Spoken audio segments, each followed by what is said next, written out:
Christine from Chalk Central, here to share with you a few inside tricks and tips to help you make the Who Needs Luck When You've Got This Much Charm Club Couture transfer for February when you're working with your customers. So you're going to be able to be the master crafter when you follow a few of these very simple inside steps.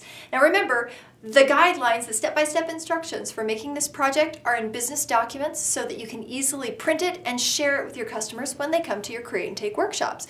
Now, some of the supplies that we're going to need, you've got your Chalkology pastes. I'm going to be working with white, with mustard, and with evergreen and lime because you're going to be teaching your customers this really fun, very easy, slightly messy, but awesomely pasty marbling technique. So, to get us started, I have already fuzzed and placed on my 9x12 Aiden board the Who Needs Luck transfer. So it is raring to go. First thing we're going to work on is the green itself. So we're going to look at the marbling. Now we're going to work first with the word luck so that the marbling really pops very visibly because it'll soften as we start to do the dots and the shamrock. Now, to get this look, you're simply going to want to work with both of your green pastes. I'm going to put a little bit on the edge of my half squeegee, first the lime, and I'm going to start dabbing randomly. Just a little dab will do ya around the word luck, just on that one corner. My friend Kari has said to me many times, don't be so fussy about it, and I will say the same thing to you. What I love with this is that every mistake is an opportunity to embellish.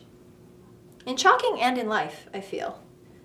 So, we're going to move around a lot of that great lime, and I love lime. It's a really, really bright color, but frankly, those sassy little pops are going to work in your favor. Now, using the other edge of the cut squeegee, I'm going to dip that into the darker of the two, which is evergreen. So you can see I've loaded that onto the squeegee as well. I'm going to start dabbing in the areas that do not have lime on the word luck on my screen.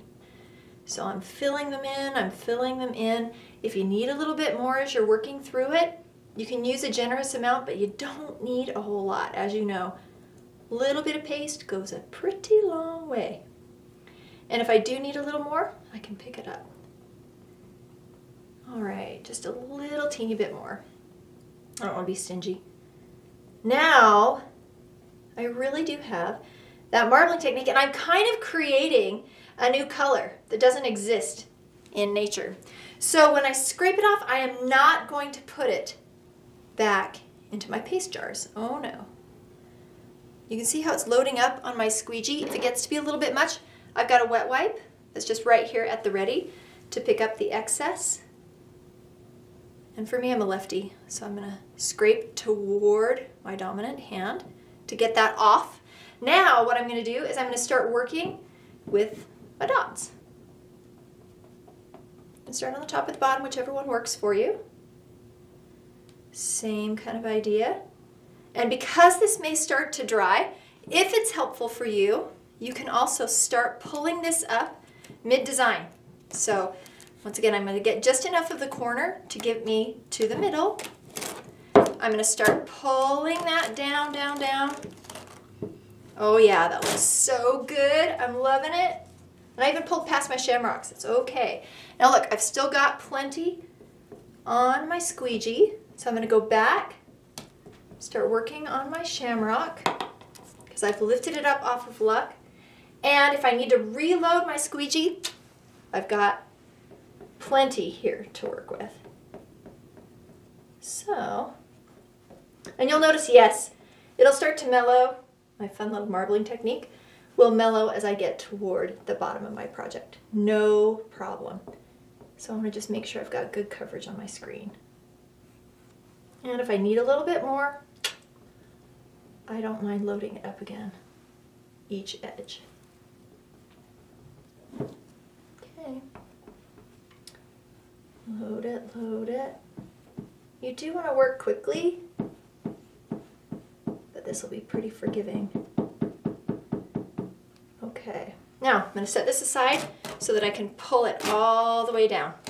So now let's go to your finished green board, which I've got ready for you. It's all dry. You're going to want to wait just for a little minute of drying time. And of course, in your workshops, you're also going to be working with the same transfers, so you want to make sure that those get clean and get dry in between, which should give your board plenty of time to dry.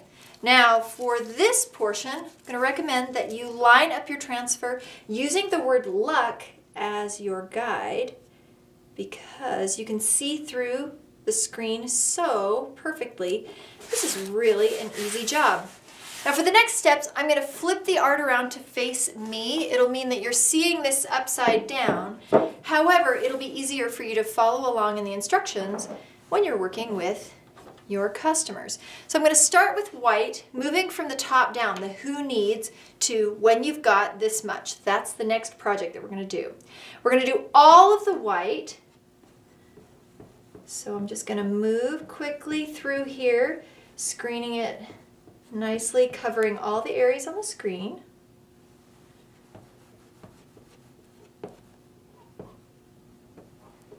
Okay.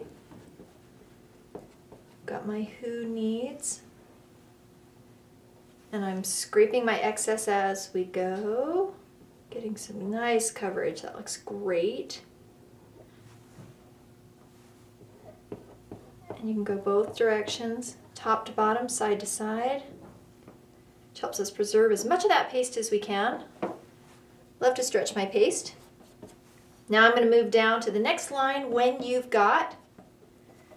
Leaving my transfer in place, you can totally do this. Get some good coverage here so that all my screen, once again in that statement, is covered nicely. Creamy dreamy. I'm going to sweep it.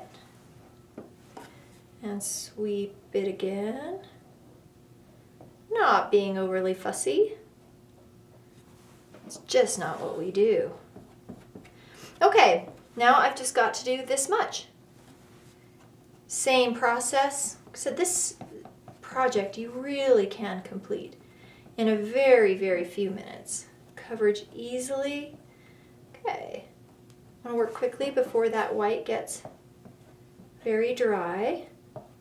Now what I'm going to do is I'm going to set aside my squeegee and I'm going to start pulling so that I can reveal my white, but I want to only pull down till I reveal this much, literally this much.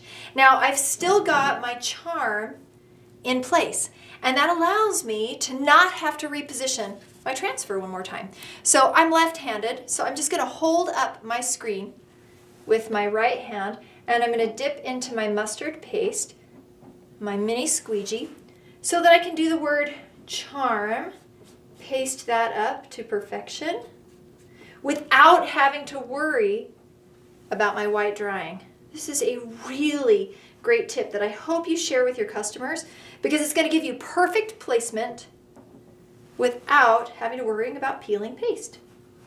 So it's really handy. It means that you probably can't see what I'm doing, but trust me, it's awesome. All right, we're going to finish up that charm, just sweeping it up, getting every last bit of my paste excess saved. I really like mustard with this project, by the way. I don't think of yellow as a St. Patty's Day color, but holy cow, does it add some vibrant fun. And just like that, who needs luck when you've got this much charm? The answer is, who needs luck when you've got Chalk Couture? There's zero luck needed, and there's not a whole lot of talent either. Just fantastic transfers, awesome pastes, and some inside tips that you get to share with your customers. Happy chalking, everybody.